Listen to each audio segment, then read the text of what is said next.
Warning, the following video will contain spoilers for an episode of Miraculous Ladybug Season 2. But you know what? I don't care. This episode sucks, so sit back and enjoy.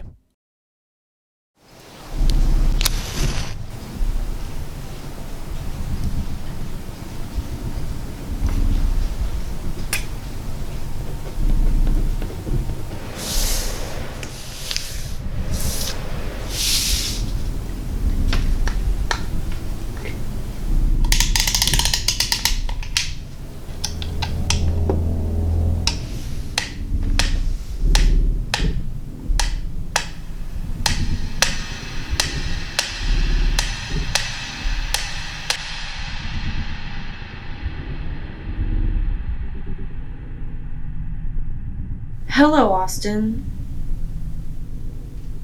I'm assuming you're... Your therapist? Indeed I am. Goody. So tell me, what brings you in today? Well, it might seem a bit ridiculous, but I reviewed an episode of a TV show, and it was awful. What, you don't see me as crazy or absolutely ridiculous? No, I've heard stupider reasons for being in therapy. For example, some brat in a red hood went to therapy because a snowflake took away her cookie. Huh. Well, I've been anticipating this episode as far back as October of 2018. I've sprinkled in some hints of my opinion on the episode in a few of my videos, and outright spoiled it in my nutshell video.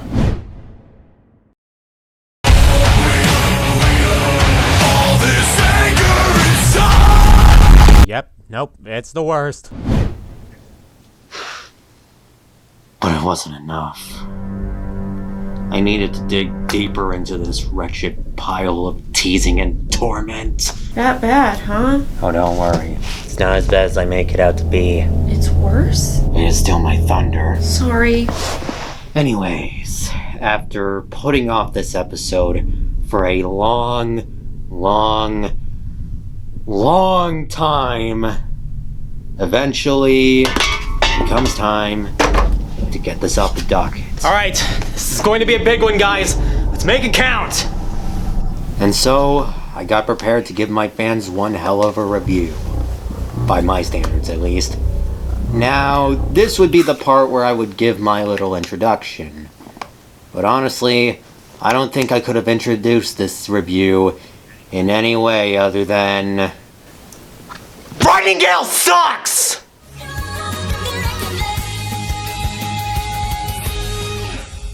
You're giving Melanie a bad name! Okay, I just want to say, I'm really sorry for taking a long time on this video. I've been procrastinating like nothing else. I was distracted with other reviews. It took me a long time to even get to this point, and, well, I was still looking for the actress who played the therapist you saw in the opening segment. You knew you were going to see me? I planned my recovery ahead of time. And you know what? I was going to consider this the worst episode in the series, even with Season 3 around, but exposure to Season 4 has led me to find new and, quite frankly, worse episodes, like Soul-Crushing Pain, Queen Bastardization, and an offense to good storytelling, meta, and sympathy for the common man. So, while I can't necessarily call this the worst episode in the series anymore, make no mistake, it's still the worst episode of Season 2, no contest, full stop. I'm not kidding when I say this. Every single aspect of this episode has some form of a problem. The story, the villain, the action, the dialogue, even the animation, because this is another contribution from our good friends at DQ. Oh, joy. And to be fair, I'm not necessarily alone on that front. I've had plenty of people tell me their disdain for this episode, whether that be in the comments section, in private messages, or even in the Frightningale rewatch party that I did recently. Welcome to hell! Even the reviewer put up a poll on Amino for most hated episodes, and it ranked third right behind Pixelator and Roger Cop. Though if you were to ask me, this is so much worse than the Unholy Trio of Season 1. It's so bad that I decided to pull a spectrum pulse and give any episode that sucked this hard the Red Flames of Death. And trust me, we'll be seeing more of these in future seasons. I've been waiting to do a review of this episode ever since it came out, and I'm pretty sure a lot of my audience has been waiting as well. So to the people who've been anticipating this, I hope not to disappoint. And to the fans of this episode, this is your final warning, because I'm about to rip this to shreds. So with all that said, let's finally have a look at episode 15, Frightningale. Oh, and if you're wondering about this, I need this. It's therapeutic for me. Let's just get this over with.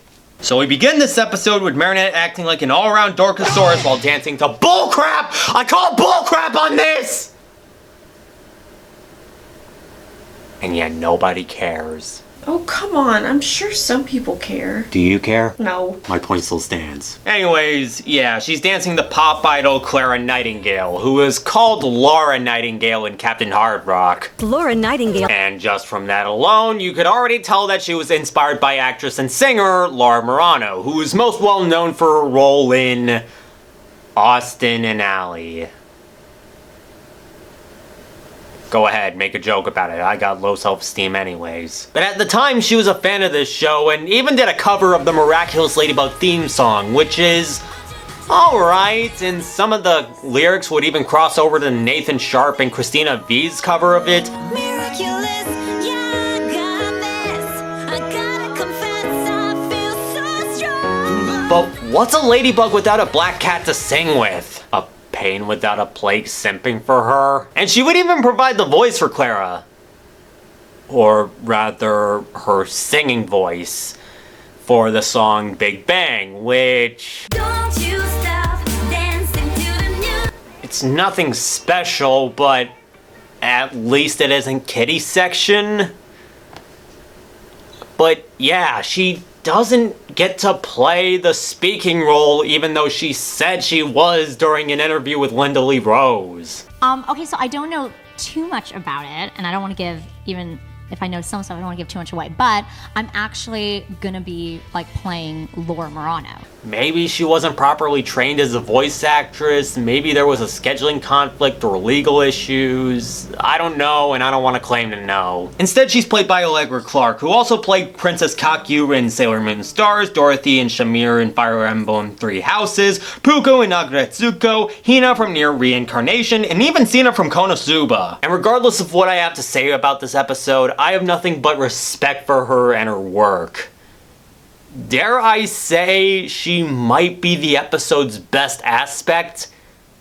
I mean it. She does a really good job with her performance, especially given the character she plays. Now, Clara is a pop star who not only sings and dances in her sleep, I think she might need to see a psychoanalyst about that, but speaks in rhyme, not just in TV or in public appearances, but every moment of her life. Okay, I'm all for stupid, but even then, I'm still kind of picky when it comes to what kind of stupid that I like. I mean, the dancing pigeons in Guitar Villain, that's the fun kind of stupid. This is just stupid. But in spite of that, Allegra Clark does a good enough job in making it sound like she's been rhyming her whole life. Like, seriously, say whatever you will about her and her villain form, you can't deny the amount of effort she puts into it. But I'll be coming back to this because it presents another problem that I have with the episode. Speaking of problem, I've got another one I want to present. It doesn't necessarily affect the story, but I don't care. To become an international sensation with your ultra-unique singing and style. Okay, how is she unique exactly?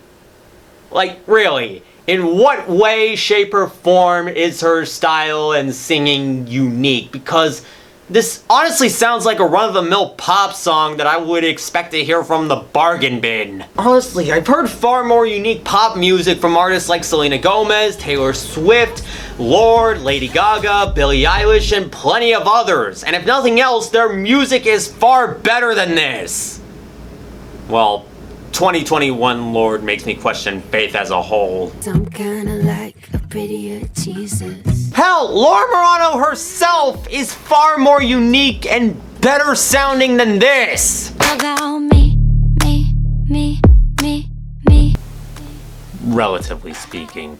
In fact, you know what? I did it for Yul Sunkvist. I still can't believe that's how he pronounces his name. I might as well do it for his girlfriend, Alva L. Yet again, another singer from Finland. While some of her stuff might not be my thing, please don't kill me, I can't deny she's just as talented as her boyfriend, and she's still far better and more unique than this artist. Hell, she even performed for Uden Musiikin Kilpailu, forgive me for my awful Finnish, and she even— I'm sorry, aren't you supposed to be talking about a terrible episode? I wanted to shout out my artist brother's girlfriend, and I'm trying to delay the inevitable here. This episode is just that painful. So she's here to make a music video for her new song titled Miraculous. Because, of course, a music video for the show's theme song.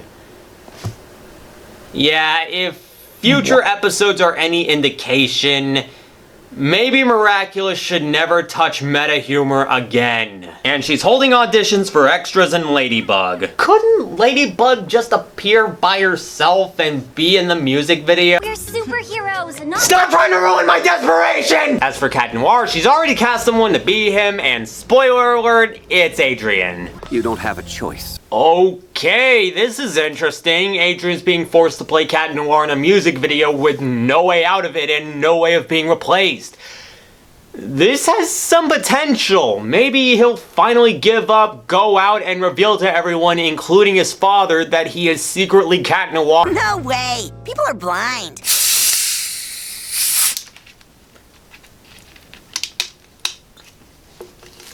And so the pain train begins.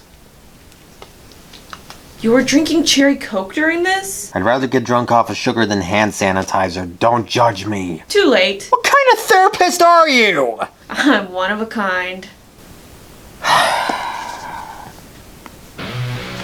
Yeah, if you know anything about me, you'll probably know that I'm a huge stickler for this whole secret identity thing.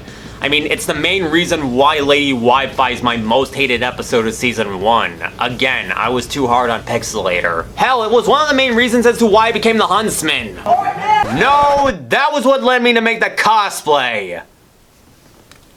And even then, it was a mistake, and I apologize for every single person at that panel who had to put up with my BS.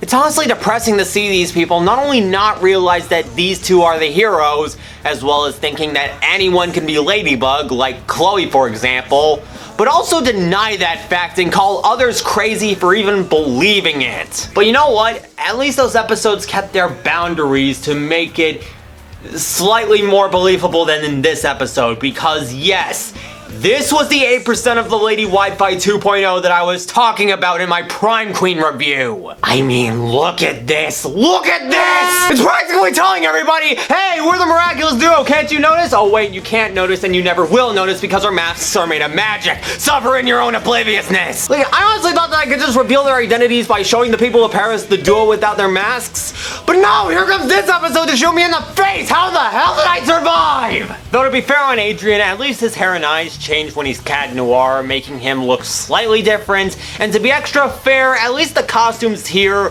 have some differences from the duo's actual suits. Like a fabric texture instead of the usual hexagonal pattern, and the paws on Cat Noir's boots being significantly duller as opposed to the shiny silver ones on his actual suit. But still, look at them! Do these people not realize how obvious it is? Especially given how Marinette's appearance changes even less when she's Ladybug! If that bit of agony wasn't enough to put you into a mental institution, here's another I know your secret identity except not really moment. Because the worst moment of stormy weather wasn't enough of an acid needle to the eye. Here's a hug because you are Ladybug. Oh, holy gee, Clara called Marinette Ladybug. I hope to hell this means she knows that Marinette is secretly— just show it. You did what Ladybug would have. Really? I feel like Ladybug would have done something that would leave Clara miserable and cause her to be akumatized. Oh, wait a minute, she does do that. But still, did the people behind this watch my videos? Like, did somebody find out about my obsession with revealing Ladybug and Cat Noir's identities and decided to make this episode to torture me? Well, to be fair, I was a relatively small YouTuber back then, and I'm still relatively small, and I'm pretty sure they don't necessarily care about watching YouTube videos on Miraculous, so... They look like the real Ladybug and Cat Noir!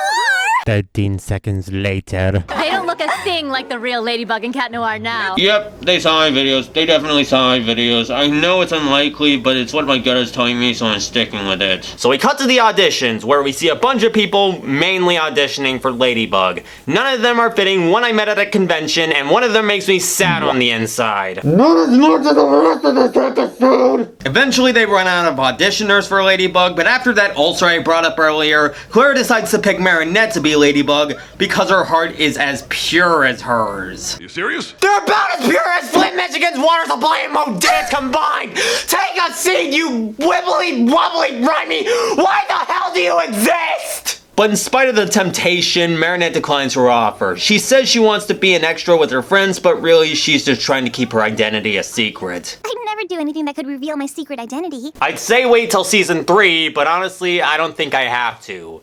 Why? Chloe. Okay, on one hand, I'm glad we finally get to see Chloe wearing the Ladybug wig. On the other hand, I never want to see Chloe wearing the Ladybug wig ever again. And another thing, how could she look at Ladybug's wig and not realize it's the same as Marinette's hair and put 2 and 2 together that they're the same? Have I mentioned this episode sucks? So she steps up to audition for Ladybug by showing off her flash dance. Seriously, this is from the movie Flashdance. And this is enough to, well, maybe not impress, but be good enough for Gabriel and Clara, even if... Artistically speaking, the young lady with ponytails would have been ideal.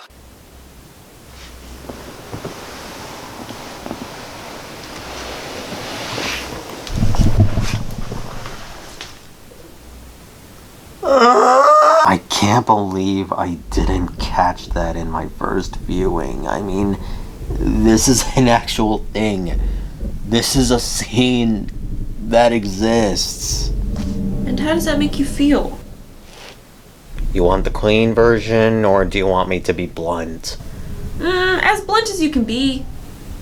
Well, I wanted to just rip somebody's heart out and just crush it.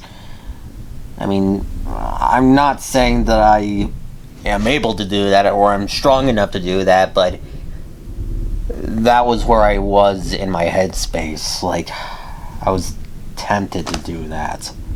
Don't you think that's a bit too extreme?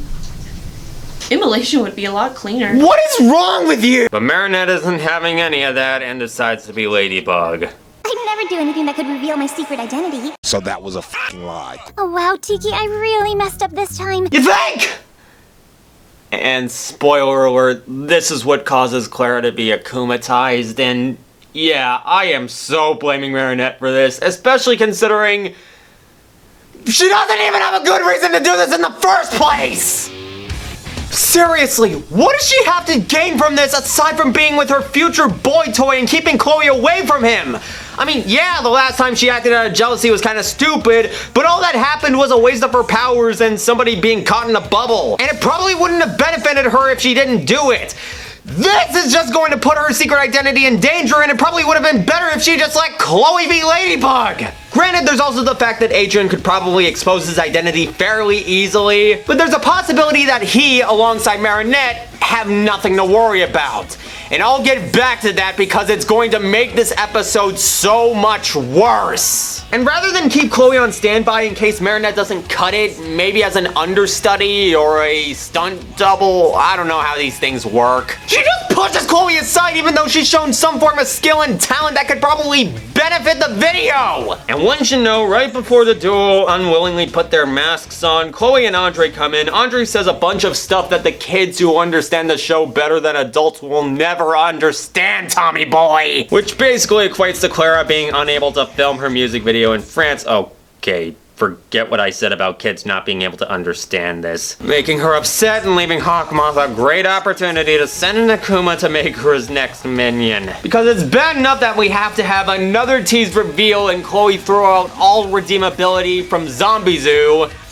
Unless you saw this in the production order. But we have to have Marinette once again be an indirect cause for an Akuma. So to Clara, I may have said some stuff about your music, and I have even more to say about your villain form, but I am sorry that Marinette allowed this to happen. You didn't deserve to be akumatized because of what she did.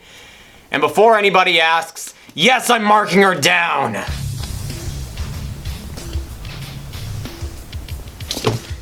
So now that we've gone past Hell, let's head into Hell 2.0 as we discuss. What the hell is this villain? It's like someone made Harley Quinn but then decided to do acid. The best way I can describe her design is colorful throw-up. Her suit looks like she was dipped into a tub of melted crayons and glitter. Why are the inside of her hands cyan? It clashes so hard with the purple and my eyes hate it. And her head's almost clown-like in appearance. The kind of comparison that I came up with is Harley Quinn if she was dipped in a tub of melted crayons and made to be a Gem and the Holograms OC. If the person didn't know what Gem and the Holograms was all about. And her powers are just ridiculous and not in a fun way. She has the ability to whip people into a state where they have to sing, dance, or rhyme. Or else they'll be frozen into a metallic pink statue. Of course, nobody in this episode even sings, so that part is worthless. Everyone else in the episode, aside from the mayor, ends up frozen anyways, and when anyone does sing, dance, or rhyme, the whip is next to worthless. So either the writers didn't know how to hide the fact that this is a blatant gimmick, or one of the writers had a BDSM session on the mind while writing this, which makes the presence of handcuffs as Ladybug's lucky charm a bit more disturbing. Though to be fair, these aren't necessarily the worst problems that I have with this gimmick. Oh, trust me, I've got a whole rant for that coming up. I can't even agree with her intentions! She said she wants to make the world a better place through song and dance, and putting aside the fact that nobody sings in this episode, I have no idea where she got that idea from. Maybe from the idea that music can be therapeutic, I mean, I should know. But at the same time, nobody could sing and dance as much as she does, let alone sing and dance in their sleep. And again, if you do, get help. Do I think Frightningale is the worst villain of the series? No. Do I think she's the worst of the season? Honestly, no. I still think Gigantitan is worse because to give Frightningale a bit of credit, she's damn committed to the villain role in attire and won't be swayed by the hero's desires. Oh my god, she's infecting me with her Lyme disease! But yeah, I do like how committed she is to being an Akuma. I won't let you take my Akuma away. I like the new me and I'm here to stay. Yeah, that's right, Frightningale. Don't cave into their demands. Don't let them foil your admittedly horrible plans. Damn it, I did it again! 2 is always better than 1. So skipping ahead, eventually Frightningale whips the duo and now they have to rhyme and Oh god, no. Yeah, you're right. We have to rhyme. Oh god, please don't do this to me. I'll do anything, almost anything you want. Just please don't do this to me. Not so easy all the time. Funnily enough, that wasn't even the moment that broke me, but still, I was suffering. So now the heroes are speaking in rhyme. What exactly makes you call this a crime?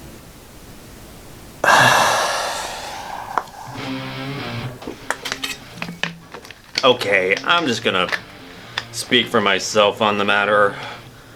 I am not the biggest fan of rhyming. I mean, I don't necessarily hate rhyming as a whole. I'm fine with nursery rhymes and Dr. Seuss books, and it's pretty important for any song ever unless you're doing an instrumental or just don't give a shit. Though in other media like film, television, or in some cases video games and YouTube videos, it's a bit touchy, but I won't say it can't work. It could work as a stylistic element, whether that be for a character like Gruntilda, with the caveat that it makes sense, I'll get back to that, or maybe for the episode or video, like SpongeBob vs. the Patty Gadget, or... Results may vary. It could be used for a bit of humor. Hell, Princess Bride used it to establish Inigo and Fezzi's friendship, and even capped it off with a lighthearted joke. No more rhymes now, I mean it! Anybody want to feel it? So while I may not be the biggest fan of rhyming, I'm not gonna automatically put it down if it's properly implemented in a sensible manner and is done well. Can you guess my problem with this? It's not a stylistic element for the episode, it doesn't add any humor, and when it tries to, it fails. Hell, the rhyming gimmick doesn't even make sense for a character like Clara! Why would a pop star feel the need to speak and rhyme all the time? Let alone someone like Laura Marano. Oh, so she can write lyrics better? At this point, she might as well give up entirely. Like I said before, this is a very obvious gimmick, and after all the BS I went through involving their identities, it just adds to the draining experience of this episode, not just because of the gimmick itself existing, but also because of the fact that this gimmick isn't even executed very well! We have a rhyme that just ends abruptly. As if you were dancing without thought. Take the shot! We have a few rhymes that are flubbed. They're meant for us. Now, Cat Noir, do your stuff. How do you not get frozen from that? You must be starving from all this waiting. That didn't even count as a freaking rhyme! We have a rhyme that involves math. Yep, I am living down here now. And of course, rhymes that just make me cringe. I almost made a serious boo-boo, but I didn't thanks to you. Oh my god. Look, I know this is supposed to be fun, but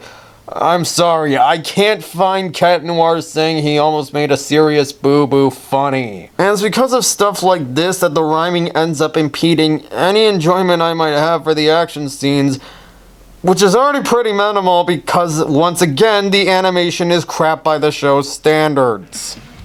Yet again, we have another DQ animated episode, which means a few texture errors, most prominently Mr. Cuddly in one of the few enjoyable shots in the episode. Cutbacks, like Marinette looking like she's in a drug-induced state and the duo freezing in this shot. And of course, stiff and cheap animation for all the action scenes. I mean, yes, there's this POV shot of Frightningale fighting Cat Noir who's using his capoeira moves, which is honestly the best part of the action scenes, but what does that mean when it lasts a short time, the animation is crap and they're speaking in rhyme? Oh, son of a...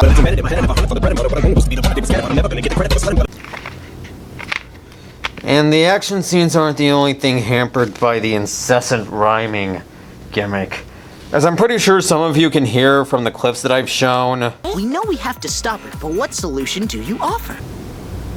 Christina V and Bryce Papenbrook's performances sound worse here. I really don't want to hurt their feelings because they seem incredibly nice.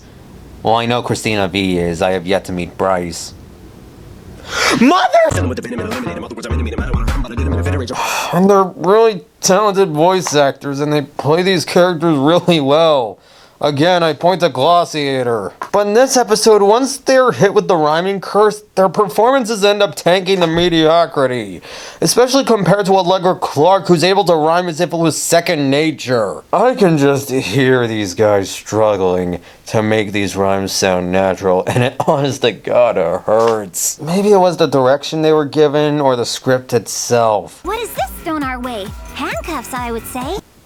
Okay, you know what? Yeah, it's all the script's fault, because when you have a rhyme like that, as well as a math rhyme, how in the hell could you make them sound natural? And speaking of that math rhyme, which in of itself is utterly cringe-inducing, it also presents another problem that I have with the rhyming gimmick. The rules are inconsistent, or at the very least, unclear. Frightningale does say you have to sing, dance, or rhyme if you don't want to be frozen, which implies that you can do one of the three. So why do Ladybug and Cat Noir feel the need to speak in rhyme as they are already dancing? I'm guessing as an added bit of insurance, considering before Ladybug nearly got frozen before correcting herself with a rhyme. But during that math rhyme, Ladybug implies that they can't afford to make any false rhymes? What? Wouldn't their bit of dancing be enough to keep them safe? And when Ladybug does save Cat Noir, she doesn't even follow it up with another rhyme to save herself. I mean, 50 plus 50 is 102, no one can tell me otherwise, not even you. Like, was that so hard? And no, I'm not inebriating myself, this one was intentional. And even after Ladybug says one more false move and you're trapped big time, I still have no idea how much leniency the heroes have. If they aren't allowed to make false rhymes, how much would they have to screw up? Is it 2, 3? Are they allowed to finish each other's rhymes? The math rhymes seem to imply it, and if that really is the case, when Cat Noir needs a rhyme for Cataclysm, why doesn't Ladybug just tell him, leave out the pessimism, make way for optimism, and he'll just say, and I'll activate my Cataclysm if they could just finish each other's rhymes and be perfectly...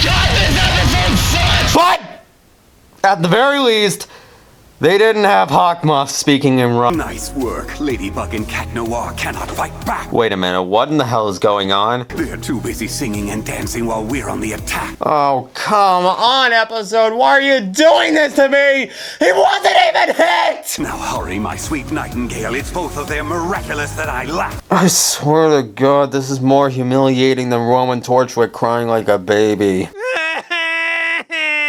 You're giving Villainy a bad name!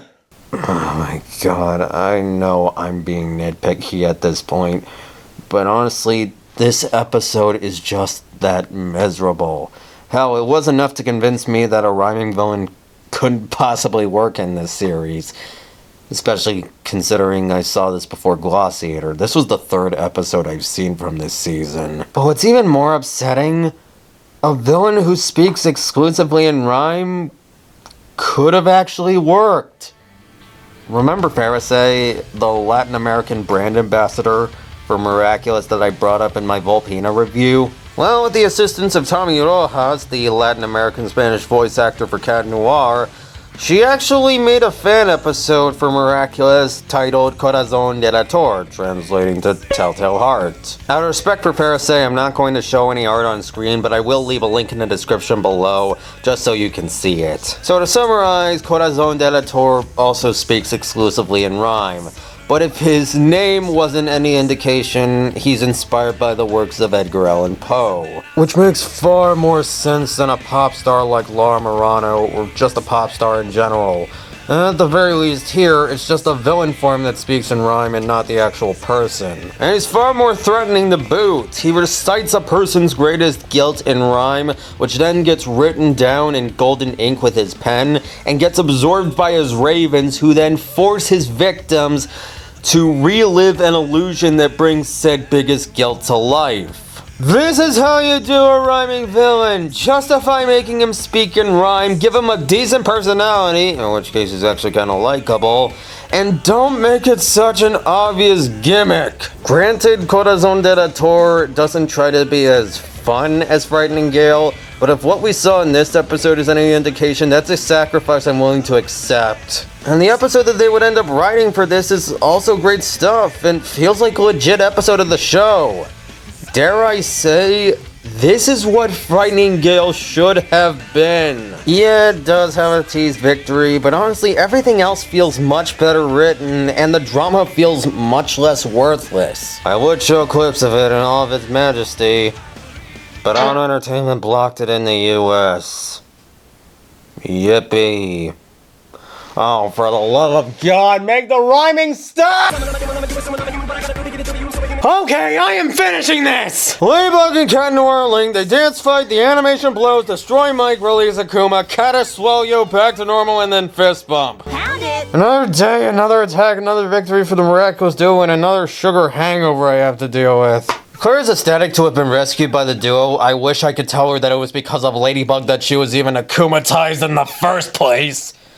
And Chloe too, but at the same time she wouldn't have caused it if it wasn't for Ladybug. I'm not gonna stop! I'm not gonna stop blaming her, you can't stop me! And Ladybug gives her a suggestion on the music video. That suggestion being having all the characters, including this one, which we'll talk about in the episode after the next, dance to the theme song and not the one done by Lara herself. Probably a rights or loyalty issue with her label.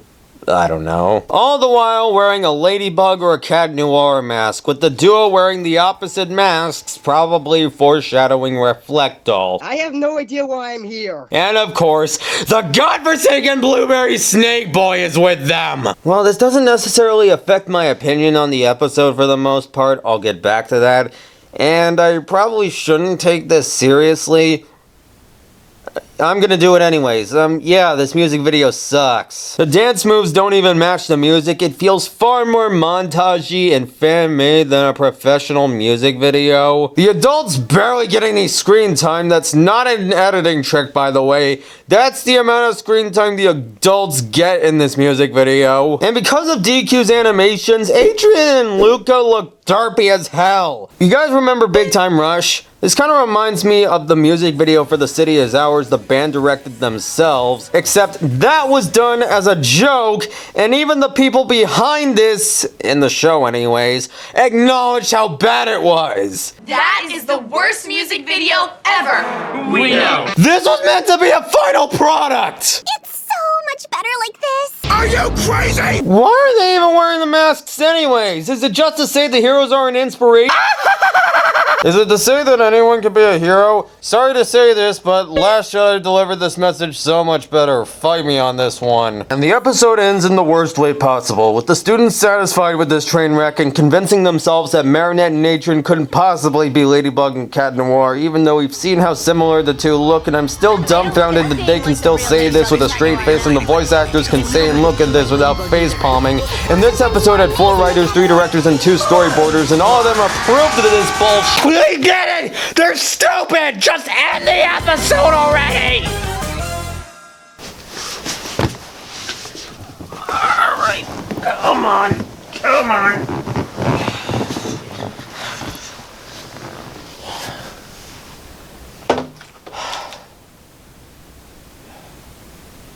Now, you're probably thinking the worst is over, right? Oh no. We have yet to cover the worst moment of the episode. And this isn't just any ordinary moment. It was a mistake. Literally, Thomas confirmed on Twitter that it was a mistake. It would eventually get fixed in future airings of the episode, so if you happen to see this on Netflix for whatever reason, you won't encounter this issue. So while I probably shouldn't be complaining about this moment, considering it's not really a part of the episode anymore, I'm still gonna do it anyways, because this episode sucks as is, and I'm absolutely bitter, so I might as well complain. Karma doesn't exist. I mean, what's it going to do? Make me blow up? No! So, for Clara's music video, they would end up using the intro sequence. Oh, not just the intro theme, the intro sequence. Again, this would be fixed by having an instrumental fill up the verse and then having the entire theme song play in its entirety. And in France, they would end up using Lou and Lenny Kim's version of Miraculous, which again is alright, but it kind of makes me question, why didn't they use Lara Morano's version given that it's her character in the episode? But still, the result of this mistake has got to be the most I want to die worthy display of stupidity I have ever seen in any TV show. So, you know what? I'm just gonna show you the mistake, interspliced with some clips of other Miraculous episodes and Miraculous videos, and I'm gonna freaking cry! In the daytime, I'm Marinette. They really weren't believable. In the daytime, I'm Marinette. And you don't look a thing like Ladybug either. I'm Marinette. If she wasn't such a klutz. I'm Marinette. That is a lie. I'm Marinette. Marinette is not Ladybug. I'm Marinette. She's not Ladybug. I'm Marinette. I'm Marinette. I'm Marinette. I'm Marinette.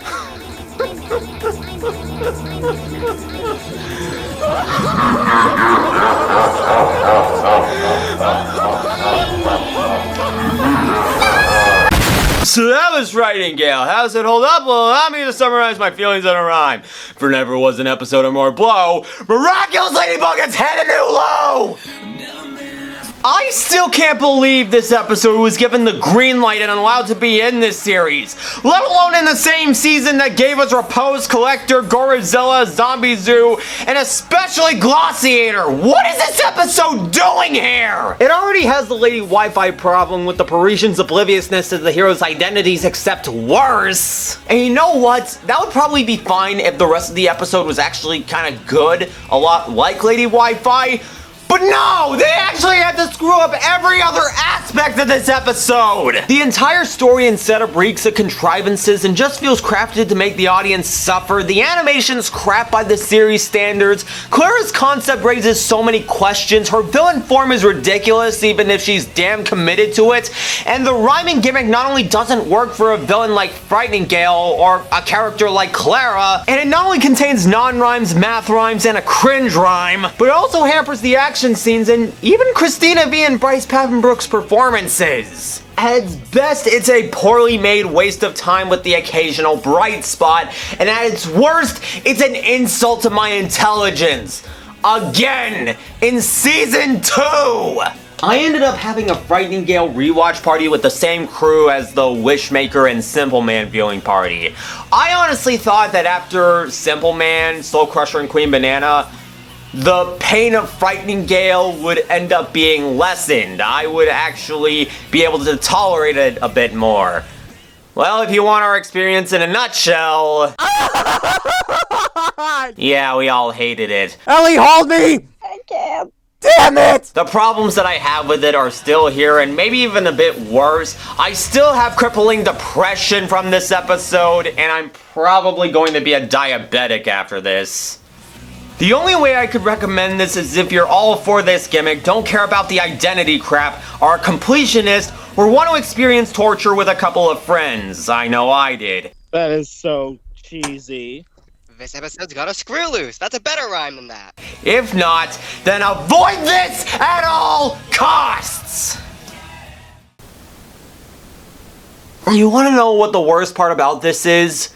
Yes, even after the episode's already over, it still finds a way to get even worse! The entire drama with Marinette and Adrian trying to keep their identities a secret doesn't even mean a thing!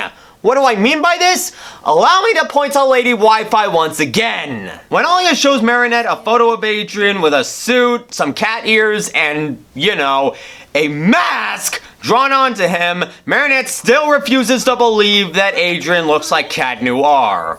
Alia put a mask on Adrian, and she still doesn't believe they look the same. You want to know what this means? Going by the logic of this scene, unless there's a logical explanation for it, or they find a way to retcon it, had Marinette and Adrian actually gone through and put on the mask before Andre and Chloe ruined Clara's chances of making a music video, nothing would have happened. It wouldn't have mattered. Their identities would have remained a secret. The rest of Paris would have been oblivious. They had nothing to worry about. It's worthless. It's all worthless. It's worthless.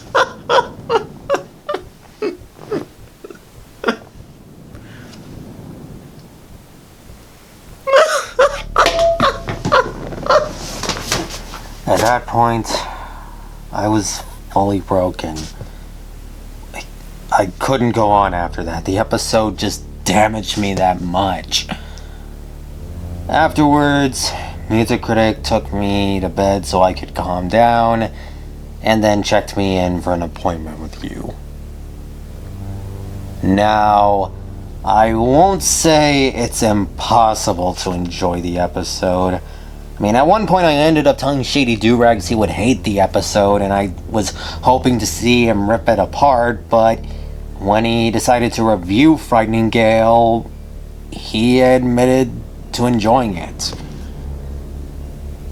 Granted, he did bring up some good points, and I could see how one could look at this episode's silliness and roll with it, but while I could roll with Dancing Pigeons in Guitar Villain or Mr. Pigeon's existence, I couldn't roll with this. I'm sorry, I just can't.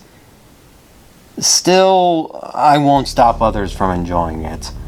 If they still find joy in this episode, if they still find it entertaining even after my ripping and tearing of it, and my nitpicking, more power to them. I honestly wish I had that kind of tolerance. Well, something like this must be pretty traumatic for you. Yeah, not the most, but still. Then I suggest taking a bit of time off from the series. Maybe focus on your temper, go on a walk, listen to some music, or maybe think about what might happen if you insult me or Roman again. Yeah. Wait, what was that last bit? Hello, Austin. Cinder? How did you find me? Did you seriously think you can question why people take me seriously without me noticing? I have never seen a villain lose this much integrity this fast since Cinder falls bawling her eyes out. Oh, no! Why do people take you seriously? Cinder, it was a joke. It was an honest-to-God joke at your chibi appearance. Does it look like I care? I'm not going to tolerate people like you making me look like an incompetent joke, Austin. If anyone's giving villainy a bad name, it's you. Look, I'm sorry, alright? I still respect you as a villain! Look, you're intimidating, you're powerful, you take your job seriously, and you are far better than I gave you credit for. At least until Volume 4 when you became a power-hungry psychopath. Yeah, you're dead. No, no, no, no, no, no, no, no, no!